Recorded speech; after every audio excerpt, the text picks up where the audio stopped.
ओम नमः शिवाय। तो मेरे प्यारे भोले पंछियों, आज के वीडियो में हम आपको बताएंगे कि घरेलू वशीकरण क्या होता है, इसको कौन करता है, इसमें क्या सामग्री इस्तेमाल में आती है, इसको करने के पीछे कारण क्या होते हैं और इसके प्रभाव क्या होते हैं, जिसके संबंधित यह वीडियो है। यह उन भोले पंछियों के लिए है जो इधर उधर भटकते तो बहुत हैं, पर तो बहुत मारते हैं, लेकिन किसी मंजिल पर नहीं पहुंचते हैं। वह चक्कर काट के, धक्के खा के फिर आराम से बैठ जाते हैं, क्योंकि हाथ कुछ लगता नहीं है, कुछ पहचान होती नहीं है, कुछ ज्ञान मिलता नहीं है। ज्ञान मिले कहाँ से? जाते तो मूड के पास हो, जड़ बुद्धि के पास हो, जिसको ज्ञान का ए भी नहीं पता, वहाँ पर आप चक्कर काटते हो दरबारों में। आज हम आपको इस वीडियो में घरेलू वशीकरण के ऐसे गूढ़ रहस्य बताएंगे जो आपने अपने जीवन में कभी सुने नहीं होंगे, न ही देखे होंगे। सबसे पहले हमारा जो टॉपिक है घरेलू वशीकरण, तो इसकी परिभाषा क्या है?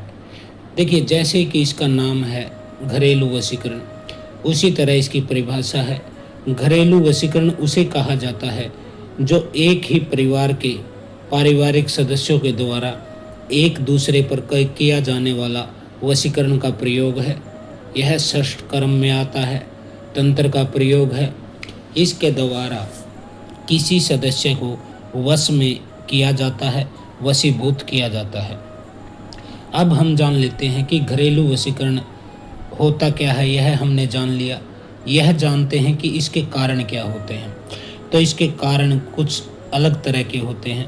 पहला कारण होता है इसमें एक दूसरे पर राज करना, यानी कि अपने परिवार के ही किसी सदस्य को दबा के रखना, अपने नियंत्रण में रखना और खुद का ही परचम लहराते रहना, बाकी सबको पीछे छोड़ देना, यह होता है। दूसरा कारण होता है संपत्ति में अधिक हिस्सा प्राप्त करने के लिए वशीकरण किया जाता है। ऐसा हमने अनेक अनुभव में पाया है कि बड़ा भाई हो या छोटा भाई या भाभी, देवरानी, जेठानी, ये व्यक्ति के ऊपर वशीकरण करा देते हैं, जिसके बाद वह व्यक्ति संपत्ति में अपना हिस्सा लेने तक नहीं आता है। खुद कष्ट भोगता रहता है, किसी दूसरे शहर में किराए पर पड़ा रहता है, वहाँ पे मेहनत मजदूरी करता है, नौकरी करता है, अपना दुकान चलाता है, लेकिन कभी भी अपना हिस्सा लेने के लिए वह गांव में या फिर अपने पुश्तैनी मकान में जो भी कुछ संपत्ति है, कोई ज़मीन है, कोई प्लॉट है, वह हिस्सा तक मांगने की हिम्मत नहीं करता है।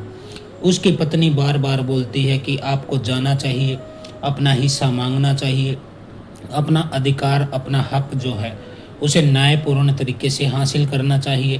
पहले सवै जाइए, बात ना बने तो 4 आदमी इकट्ठे कीजिए, आदमियों से न हो तो पुलिस थाने, कोर्ट कचहरी जाइए, लेकिन अपना हिस्सा आप प्राप्त कीजिए।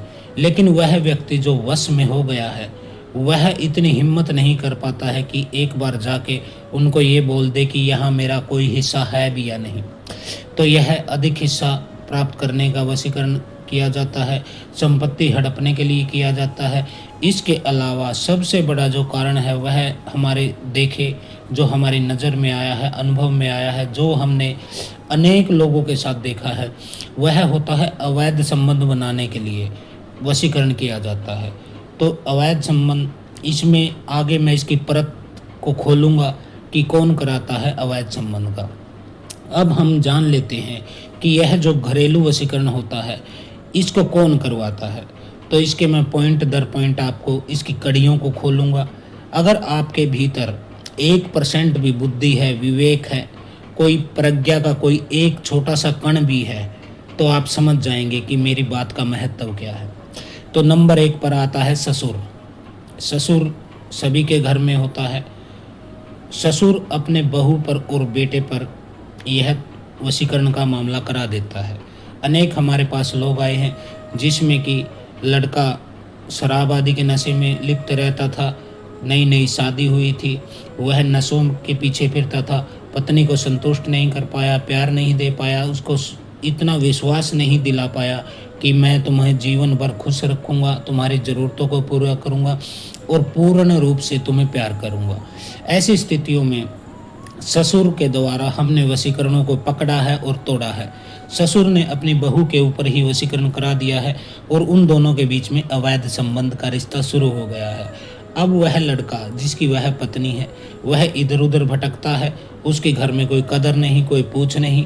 बहू सारा कार्य ससुर के लिए करने लगती है, वह पति पत्नी की तरह रहते हैं। तो यह ससुर के द्वारा किया जाता है। यह बेटे के और बहू के ऊपर यह तंत्र किया जा सकता है ससुर के द्वारा। दूसरे नंबर पर आती है सास। सास भी ज़्यादातर अपनी बहू पर कराती है, बेटों पर भी करा लेती है, यह वशीकरण चलवा देती है। सास का एक मकसद होता है कि उसने इतने दिनों से इस घर में अकेले राज किया है। जब नई बहू आती है तो वह किचन की जिम्मेदारी संभाल लेती है, क्योंकि यह हमारे समाज का भी नियम है, प्रकृति का भी नियम है, क्योंकि प्रकृति भी परिवर्तन चाहती है, पुरानी चीज़ें हटाकर नई चीज़ें लगाना।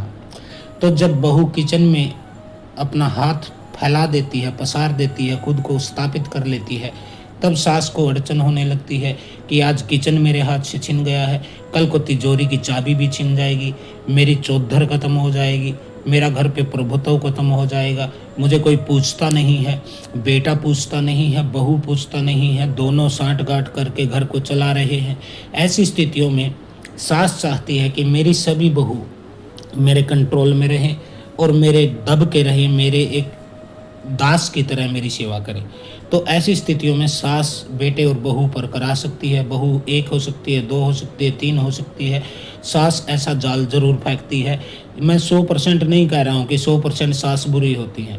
देखिए, हमारे समाज में 2-4 लोग हर तरह के होते हैं। आपके हाथ में आप सबसे पहले हिसाब लगाइए। मैं आपको छोटा सा उदाहरण देता हूँ। आप 2 भाई हैं, 3 भाई हैं, 4 भाई हैं।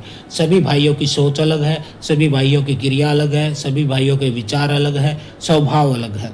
उसी तरह आपके हाथ की 5 उंगलियां हैं, 5 उंगलियां भी एक समान नहीं है। तो फिर सभी सास भी ना तो बुरी होती हैं ना अच्छी होती हैं। यह स्थिति पर और स्वभाव पर डिपेंड करता है कि कोई सास बेटे पर और बहू पर क्यों कराती है। वह बेटे पर इसलिए कराती है क्योंकि कई स्त्रियां ऐसी होती हैं जिनके जवानी में पति मर जाते हैं। उनका एक लड़का होता है या 2 लड़के होते हैं। जब उन लड़कों की शादी होती है, शादी से पहले तो वो हर चीज़ में माँ को पूछते थे।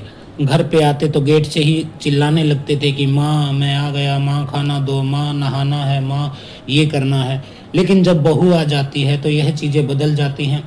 लड़का अब सीधा बहू के रूम में जाता है, उसी से चाय मांगता, उसी से खाना मांगता, उसी से कपड़े मांगता, उसी को सब कुछ सेटलमेंट बहू के साथ हो जाती है। अब उस पत्नी ने विधवा के रूप में इन बच्चों को पाला था।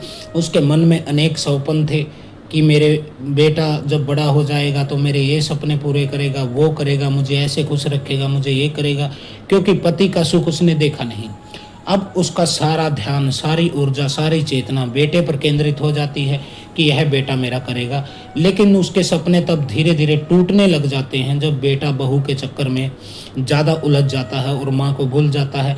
वह काम से आता है, सीधा बहू के रूम में जाता है, माँ को तो पूछता भी नहीं है। सुबह जल्दी निकल जाता है, माँ आवाज़ लगाती रह जाती है, लेकिन उसके पास समय नहीं है माँ से बात करने के लिए। ऐसी स्थितियों में वह स्त्री मजबूर हो जाती है कि वह बेटे का वशीकरण कराए। इसके बाद नंबर 3 पर जो है वह आता है भाई। और भाई का क्या होता है? भाई देखिए, सभी भाई बुरे नहीं, सभी भाई अच्छे नहीं। आजकल जो कलयुग चल रहा है, हमारे समाज की जो गतिविधियां चल रही हैं, जो चीज़ हम देख रहे हैं वही आपको बता रहे हैं।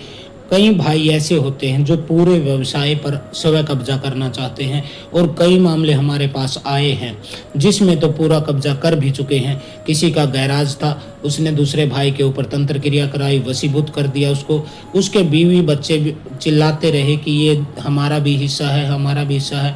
लेकिन वह व्यक्ति अपनी बुद्धि को ऐसा अक्षीण हो गई, उसकी बुद्धि, उसका सब स्वभाव बदल गया। अब वह वहाँ पे जाता भी नहीं है कि यह मेरा हिस्सा था या नहीं था। बड़े भाई ने पूरे व्यवसाय पर कब्जा कर लिया। ऐसा ही कई जमीन के मामले में हमारे पास आया है। एक व्यक्ति शहर में गया था रोजगार के लिए, गांव के जमीन पे भाई खेती करते थे।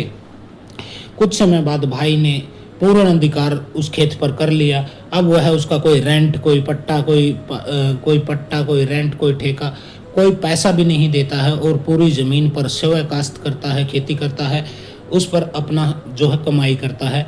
लेकिन उस भाई की इतनी हिम्मत नहीं है कि वह शहर से जाके अपना हिस्सा खेत का मांग ले, कोई अनाज की कोई बोरी मांग ले कि भाई चलो खेत तो तुम बो रहे हो, कोई बात नहीं, 1-2 बोरी गेहूं की दे दो, बाजरे की दे दो, चावल की दे दो, ताकि हम भी कुछ खा लें। वहाँ से एक चुटकी अनाज तक नहीं मिलता है। तो ऐसी स्थितियों में होता है भाई के द्वारा पूरे व्यवसाय पर, रोजगार पर खुद कब्जा कर लेना। इसके बाद नंबर 4 पर आती है जेठानी। जेठानियाँ जो होती हैं वह देवरानियों को हमेशा पैर के नीचे दबा के रखना चाहती हैं।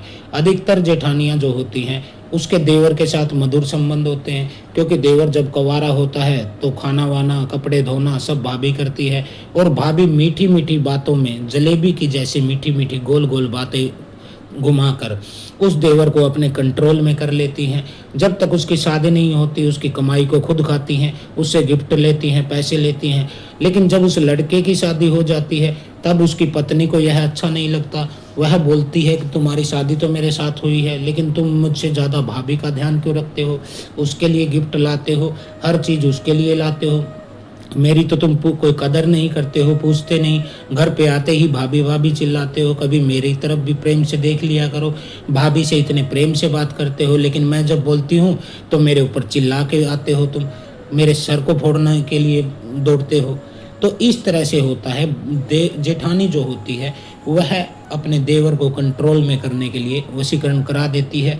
और ऐसी स्थितियों में यदि कोई स्त्री अधिक हाथ पैर मारती है, रोकथाम करना चाहती है, अपने पति को बचाना चाहती है, तो वह उस स्त्री के ऊपर कोई भी गलत तंत्र करवा सकती है, जिसमें कोख बंधन शामिल है, जिससे कि फिर उसको बच्चा नहीं हो पाता है, या फिर कोई गंभीर बीमारी उसको हो जाती है, कुछ ना कुछ समस्या उसको ऐसी हो जाती है कि वह अपने पति की दावेदारी से हट जाती है, या तो उनका घर उजड़ जाता है, वह मायके चली जाती है, कोर्ट केस चलता है, और भाभी उस देवर को फिर से हसीन सपने दिखाकर उसकी कमाई को चूसने लग जाती है।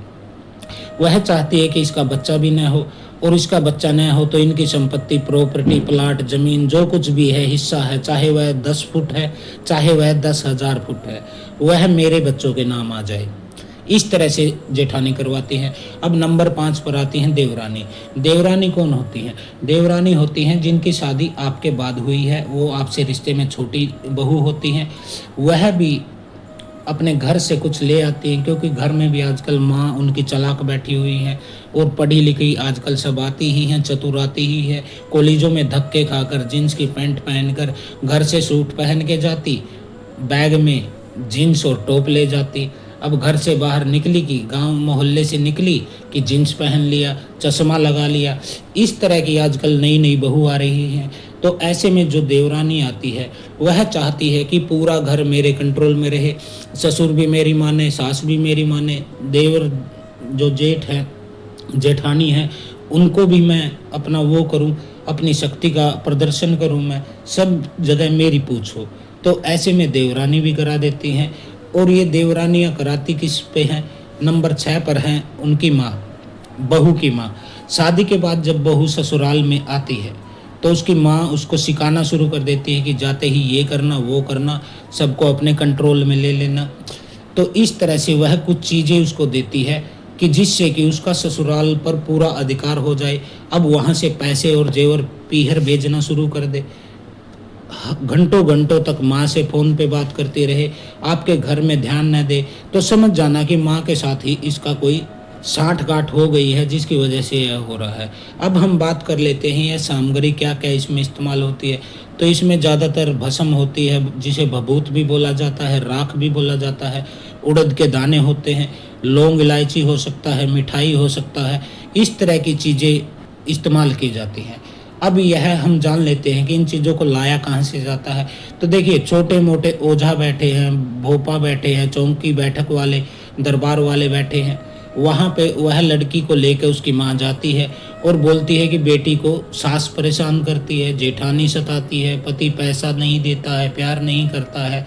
इस तरह की बातें करके वह उस भगत को अपने आईने में उतार लेती है। थोड़े थोड़े आंसू भी बहा देती है बेटी और माँ, जिसे वह भगत सोचता है कि यार ये दुखी लोग हैं, इनकी कर दो मदद, कोई बात नहीं है। तो ऐसे में वह कुछ चीज़ें को पढ़कर उसको अभिमंत्रित करके उनको देता है, जिसको खिलाकर वह स्त्री अपने ससुराल वालों को ठंडा कर देती है, शांत कर देती है, मतलब वशीभूत कर लेती है। ये उल्टी सीधी चीज़ें आजकल बहुत सारे भोपा तांत्रिक देते हैं, और यूट्यूब पर भी मैंने देखा है कि बहुत ज़्यादा लोग वशीकरण के बारे में ही सर्च करते हैं कि अपनी सास को वश में कैसे करूं, पति को वश में कैसे करूं। अब नंबर 7 पर जो है वह पत्नी होती है। पत्नी अपने पति को वश में करना चाहती हैं। ऐसी पत्नियां अनेक प्रकार के उनके कारण हो सकते हैं कि उसको यह विचार होता है कि मेरा पति सिर्फ मेरा रहे, किसी अन्य स्त्री के साथ उसके संबंध न बने, कहीं और मित्रता न हो जाए। दूसरा, ऐसी स्त्रियां होती है जो मायके से ज़्यादा लगाव रखती हैं, पति के घर को वो कचरा समझती हैं, सोचती हैं कि यहाँ से पैसा जेवर सब कुछ मायके पहुँचा दूँ, मेरे भाई गरीब हैं, मेरे बहन की शादी नहीं हुई है, ये नहीं हुआ है। इस तरह से यहाँ से उसकी सामग्री को ढोकर वो अपने पीहर पहुंचाना शुरू कर देती हैं। तो उसके लिए ज़रूरी है कि पति उनके बस में आ जाए, तो उसके लिए पति के ऊपर घरेलू वशीकरण की क्रिया करवा देती है। अब जब यह चीज़ें हो गई, अब कुछ लोग इसको ज़्यादा हैवी रूप में करते हैं, जैसे हैवी डोज बोलता है वह किया जाता है। ऐसे कोई गुनिया होते हैं, बाकी होते हैं, बड़े भगत होते हैं, तांत्रिक होते हैं, सिद्ध होते हैं, वो सीधा सीधा उनको शमशान की राख, शमशान के मुर्दे की हड्डी को पीसकर और अपनी ही माहवारी का जो खून होता है, स्त्रियों के जो मंथली आता है, मेंसेज होता है, माहवारी बोलते हैं जिसको, उसके रकत का और उसके खून से रंगे हुए कपड़े की राख का इस्तेमाल इसमें करते हैं। तो यह घरेलू वशीकरण की श्रेणी में आता है। ये बड़े वशीकरण होते हैं जो शमशान की राख से, शमशान की हड्डी के चूर्ण से और माहवारी के खून से और कपड़ों की राख से, माहवारी का जो कपड़ा होता है खून से सन जाता है, वो उसकी राख से यह प्रयोग किए जाते हैं। यह प्रयोग शुरू में तो बहुत अच्छे साबित होते हैं, लेकिन बाद में इनका साइड इफेक्ट बहुत ज़्यादा होते हैं, क्योंकि जिस व्यक्ति का वशीकरण हुआ है उसका विवेक खत्म हो जाता है, वह सोचने समझने की उसकी क्षमता नहीं रहती है, वह कोई स्वयं निर्णय नहीं ले सकता है। तो उस घर में उस स्त्री की ही चलती है जिसने वशीकरण कराया गया है, चाहे वह स्त्री उसकी पत्नी है, चाहे उसकी भाभी है, छोटी भाभी है, बड़ी भाभी है, उसकी माँ है, उसकी सास है, उसकी प्रेमिका है। इस तरह से यदि किसी को वशीभूत कर लिया जाता है, फिर वह उसी व्यक्ति का पिछलगू बन जाता है। अब उसको कोई समझाए कि उस स्त्री से दूर रहो, वह जादू तंत्र करती है, तुम्हारा फायदा उठा रही है, लेकिन ऐसा व्यक्ति किसी दूसरे की मानता नहीं है, वह केवल उसी की मानता है जिसने उसको वशीभूत किया हुआ है।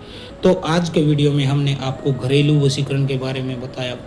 देखिए, घरेलू वशीकरण जो होता है यह कोई बाहर का नहीं करता है, ये आपके ही अपने घर के लोग करते हैं, आपके ब्लड रिलेशन वाले लोग करते हैं। और जब भी कोई क्रिया होती है वशीकरण की, मारण की, तो अधिकतर मामलों में जो हमारे सामने आए हैं उसमें आपके घर के ही, परिवार के ही सदस्य होते हैं जो बेरोक टोक आपके घर आ जा सकते हो, जो आपको किसी भी समय कुछ भी खिला सकते हो, आपकी कोई भी कपड़ा है, नाखून है, बाल है, उसको उठा सकते हो। तो ऐसे ही व्यक्ति ऐसे तंत्र करा सकते हैं। अब कोई बाहर का, कोई दूर का रोज रोज आपके घर आ नहीं सकता है, उसकी दी हुई चीज़ें आप खाएंगे नहीं, उसको अपने कपड़े जैसे लेडीज़ की अंतवस्त्र होते हैं, उसकी ब्रा होती है, पैंटी होती है, ऐसी चीज़ों को कोई बाहर का व्यक्ति थोड़ा ना आपके घर से उठा सकता है। इनको वही व्यक्ति उठा सकता है जो आपके घर में निरंतर आता जाता है या फिर आपके ही परिवार का सदस्य है, आपके ही घर में रहता है। तो यह होता है घरेलू वशीकरण। यह एक बहुत खतरनाक जादू होता है। यह पूरे घर को तबाह कर देता है और उस व्यक्ति को केंद्रित कर देता है, आपके सेंटर में खड़ा कर देता है आपके परिवार के, जो ऐसे जादू करना जानता है। सब जगह उसकी ही चलती है। फिर आप एक पंगु जैसे, एक गुलाम जैसे व्यक्ति बन के रह जाते हैं। आपको खाने को दिया तो ठीक, न दिया तो ठीक, ज़्यादा बोलेंगे तो लात मार के घर से बाहर भी निकालने की व्यवस्था इस तंत्र में कर सकते हैं। और एक बार निकाल दिया फिर आपकी हिम्मत भी नहीं होती है वापस घर में जाऊं और कुछ उनसे अपना हिस्सा मांग लो। तो यह घरेलू वशीकरण तंत्र है। यदि किसी के ऊपर यह तंत्र हो गया है और वह भटकता फिर रहा है, भोला पंछी है वह, कभी इस डाल पे, कभी उस डाल पे, कभी इस नदी पे, कभी उस तालाब पे, किसी इस भगत पे, कभी उस ओझा के, कभी गुनिया के, कभी सोखा के, कभी बाकी के, ऐसे चक्कर काटते घूमने से आपका मामला ठीक नहीं होगा। वशीकरण को यदि कटवाना है तो आपको किसी सिद्ध योगी की शरण में जाना चाहिए जो कि नाथ परंपरा से जुड़ा हो। गुरु गोरखनाथ, माता काली, जाहरवीर गोगा जी, माता दूतनी, माता मसाणी, माता शीतला, अक्षेत्रपाल, भैरव, इन शक्तियों के जो साधक हो और इनसे सिद्धि को प्राप्त हो, ऐसा कोई सिद्ध, ऐसा कोई योगी आपके इस तंत्र को नेस्त नाबूद कर देगा, चकनाचूर कर देगा, इसको टुकड़े टुकड़े करके बिखेर देगा। लेकिन इसमें 3 महीने का समय लगता है इलाज होने में। कोई ज़्यादा इसकी फीस नहीं होती है तंत्र काटने की। 2100 रुपये से 5100 रुपये के बीच में आपका जो है फीस तय हो जाता है और फिर आपकी क्रिया शुरू होती है। इस क्रिया को काटने में भी आपके कुल देवी और पितरों की अहम योगदान होता है। उनकी मदद के बगैर यह तंत्र नहीं कट सकता है। तो जो भी सच्चा भगत है, आप उसकी यह पहचान कर लीजिएगा कि यदि वह आपको कुल देवी और पितरों को आपको साथ लेने की कहे, उनकी साधना कराए, उनको भोग दिलाए, तो मान लीजिए वह भगत सही है।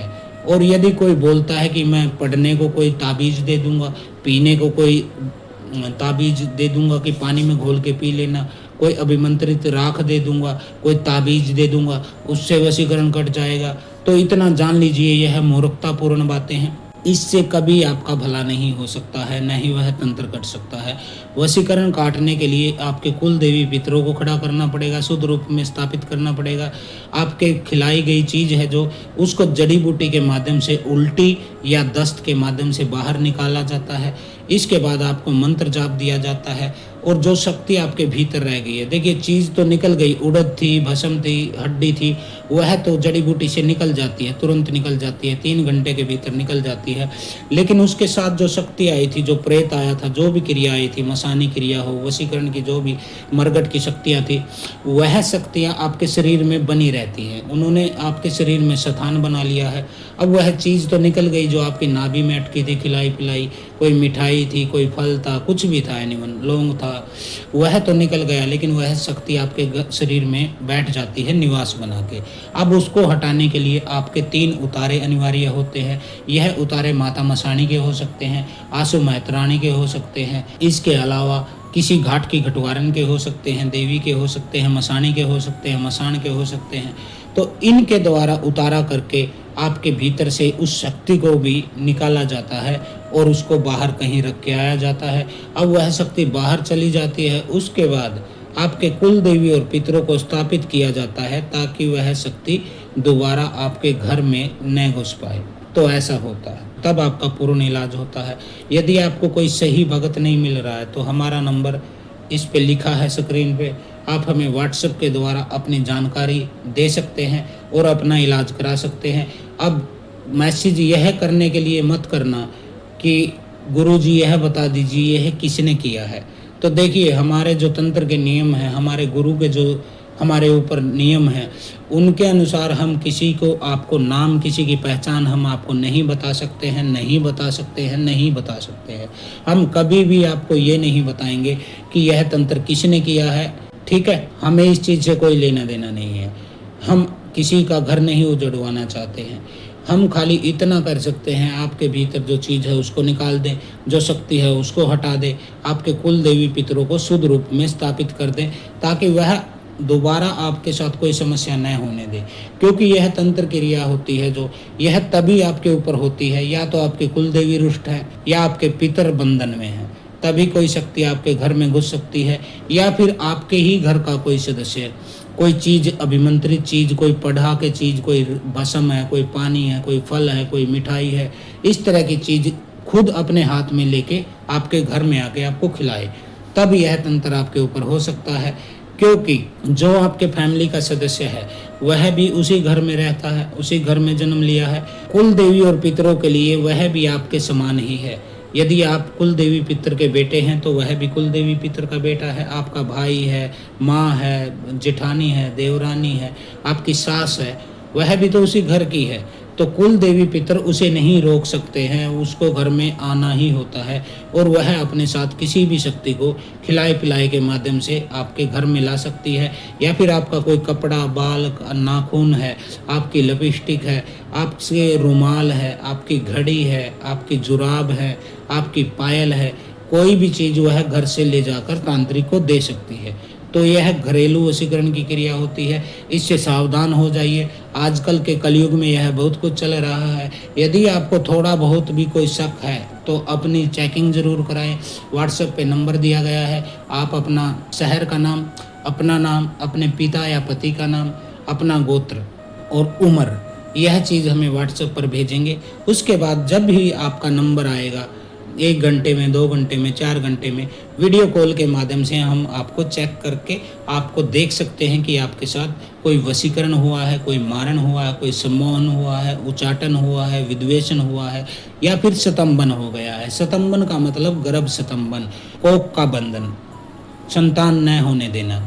ऐसा अक्सर देवरानी और जेठानी करती हैं कि कहीं यह इसको भी संतान हो गई, पुत्र हो गया तो संपत्ति में हिस्सा बांटने वाला आ जाएगा, इसलिए इसको बांझ ही बना दें हम और इसकी सारी संपत्ति को हड़प ले। उसको स्तंभन क्रिया के अंतर्गत किया जाता है। तो तंत्र के गूढ़ रहस्य है जो आपको हर कोई नहीं बताएगा। हम तो घर से फालतू हैं, इसलिए आपको सब कुछ बताते रहते हैं, क्योंकि हमारे पास टाइम इतना फालतू है पास करने के लिए कि कुछ मूर्खों को ज्ञान देने निकले हैं। लेकिन इन चीज़ों को समझेगा वही जिसको लगी होगी, जिसको लगती है वही जानता है पीड़ा, जिसको नहीं लगी उसके लिए तो यह मनोरंजन की चीज़ें हैं, रोजगार की चीज़ें हैं, वह तो मूर्खता की तरह इनको देखता रहेगा, सुनता रहेगा। लेकिन जिसको ये चीज़ें लगती हैं, जिसको यह पीड़ा है, उसके लिए है रामबाण का काम करेगी। इस वीडियो में मैंने अधिकतर जानकारी दे दी। 1% भी बुद्धि है तो आप समझ जाओगे। यदि आप मूड हैं, जड़ बुद्धि है, मूर्ख है, फिर आप कुछ नहीं समझ पाओगे। फिर आपके लिए वही चीज़ है भैंस के आगे बीन। तो आज के लिए इतना ही। हर हर महादेव। ओम काली आदेश गुरु गोरक्षनाथ।